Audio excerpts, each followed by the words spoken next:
राजनीति हो रही है और इस राजनीति में किसी परिवार को हम अलग नहीं कर सकते। आधा परिवार बाहर खड़ा है और आधा परिवार अंदर खड़ा है। क्या मैं चूतिया हूँ? देवेंद्र यादव से समस्या है तो देवेंद्र यादव को सूली पे टांग दो। नमस्कार, मेरा नाम निशांत तिवारी है और आप देखना शुरू कर चुके हैं द फ्री वॉइस। आज हम ऐसे एक घटना के बारे में बताने जा रहे हैं जहां पर एक प्रत्याशी जो लोकसभा के कांग्रेस से प्रत्याशी हैं देवेंद्र यादव, जो हमेशा चर्चे में रहते हैं।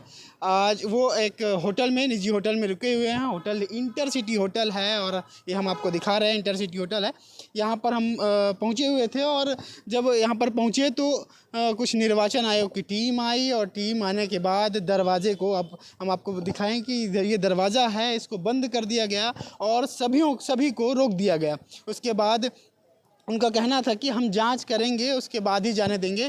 बता दें कि यहाँ पर शादी पार्टियाँ और इस तरह के आयोजन हो रहे थे और यहाँ पर जो परिवार था आधा उस पार था, यानी गेट के उस तरफ था और आधा इस तरफ था। और जब परिवार के लोगों को अंदर नहीं आने दिया जा रहा था तो उस समय उनके परिवार वाले भड़क गए और गहमा गहमी भी शुरू हो गई। बता दें कि यहाँ पर लोकसभा प्रत्याशी जो देवेंद्र यादव हैं वे ठहरे हुए हैं और लंबे समय से, जब से उनकी घोषणा हुई है कि वे यहाँ से प्रत्याशी के रूप में घोषित किए गए हैं, उसके बाद से ही गहमा-गहमी शुरू हो गई है। राजनीतिक गलियारों में सरगर्मियाँ तेज़ हो गई हैं और वो यहीं ठहरे हुए हैं। यहाँ पर लगातार अब जांच हो रही है कि कहीं पर कैश तो नहीं रखा है, कहीं पर आपत्तिजनक सामान तो नहीं है। इस तरह की जाँच लगातार हो रही है और बताया जा रहा है कि पिछले 3 दिनों से परेशान करने की कोशिश की जा रही है, ऐसा बताया जा रहा है।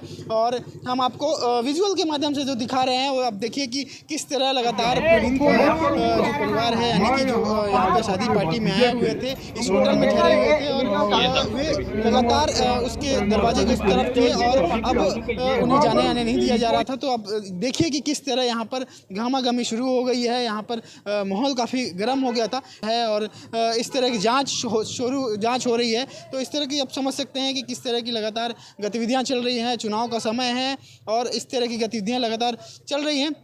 देखिए कि टीम अंदर तक घुसी थी और अंदर लगातार उनसे जांच कर रही थी। कई लोगों के कुछ दस्तावेज खंगाले गए और सामने रिसेप्शन में भी बातचीत की गई, पूछा गया, उनसे भी पूछा गया, उनके रजिस्टर भी देखे गए। इस तरह की चीज़ें उनके साथ हुई हैं और अंदर भी कमरों की भी जांच करने की बात कही जा रही थी, लेकिन फ़िलहाल अभी कुछ नहीं मिला है। उसके बाद जब परिवार वालों ने हल्ला किया तो तब जाकर गेट खुला और उन्हें जाने आने दिया। तो अब सुनिए देवेंद्र यादव का क्या कहना है।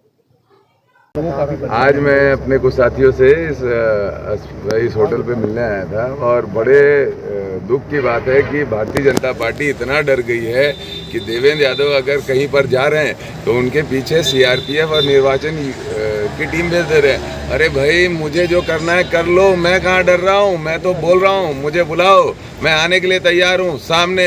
लेकिन अगर आप आम जनमानस को तकलीफ में पहुंचाओगे तो ऐसे ही डंडा मार के जनमानस आपको भगाएगा, जो आज हुआ। शर्म आनी चाहिए निर्वाचन के लोगों को। दुम दबाकर यहाँ से पुलिस के लोगों को भागना पड़ा क्योंकि जनता इतना आक्रोशित हो गई थी। आप बताइए, किसी होटल में शादी चल रही है, बर्थडे पार्टी चल रही है, लोग आए हुए हैं, हज़ारों लोग हैं और इसके बाद आप गेट बंद कर देते हैं कि किसी को नहीं जाना है। भाई, ये क्या तानाशाही है? ये नहीं सहन करेगा बिलासपुर, ना ये नहीं सहन करेगी यहाँ की जनता। आपको देवेंद्र यादव से समस्या है तो देवेंद्र यादव को सूली पे टांग दो, देवेंद्र यादव को जेल में बंद कर दो, देवेंद्र यादव को जो कर सकते हो वो कर दो, लेकिन आम जनता को परेशान नहीं कर सकते। ये बिलासपुर की जनता है क्रांतिकारी विचारों की। ऐसे ही आपके डंडे का जवाब ऐसे ही वो देगी। तो ये इसका मैं भी कड़ा विरोध करता हूं और मैं इसके लिए बात भी करूंगा। आपकी गाड़ी की भी जांच हुई? मैं तो पता नहीं क्या करने आए थे, मैं तो बाहर ही था भाई। ये केवल और केवल डराने धमकाने आए थे और जांच जो करनी करो ना भाई, हम कहाँ मना कर रहे हैं।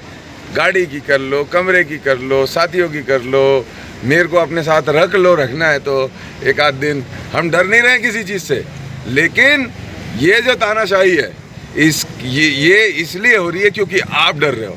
आप इस बात से सहमत हो चुके हो कि बिलासपुर इनके हाथ से फिसल चुका है। इसलिए 2 दिन पहले हमारे कार्यकर्ताओं के को डराने धमकाने के लिए अज्ञात के नाम से FIR की गई, ताकि चुनाव के एक दिन पहले किसी को भी ये थाने में बैठा दे।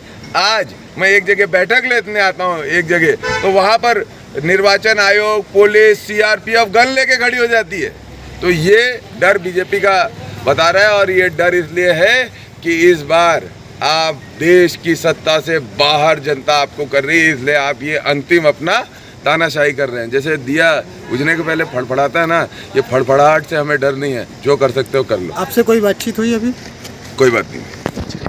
आर्किटेक्ट और हम लोग जो हैं वो हमारे दादा परदादा मुंगेली के मालगुजार कपुआ तुंवर ढेटा के हम लोग वर्तमान लोग हैं। हमने ये होटल बुक किया उनकी मैरिज एनिवर्सरी के लिए। अब अचानक हम लोग गाना बजा रहे हैं, ये सब कर रहे हैं, अचानक पता चला कि छापा पड़ गया। मेरा लड़का और मेरे परिवार के आधे लोग बाहर खड़े हैं, आधे लोग अंदर हैं। मेरे जो भतीजा है वो अपने ससुर को छोड़ने आया, वो भी बाहर है। मेरा जो भाई है उनका समधी, वो भी उनको टाटा नहीं कर पा रहा है। ये खड़े होकर दादागिरी करने लगे। मैं बोले ये कौन सा नियम कानून है भाई?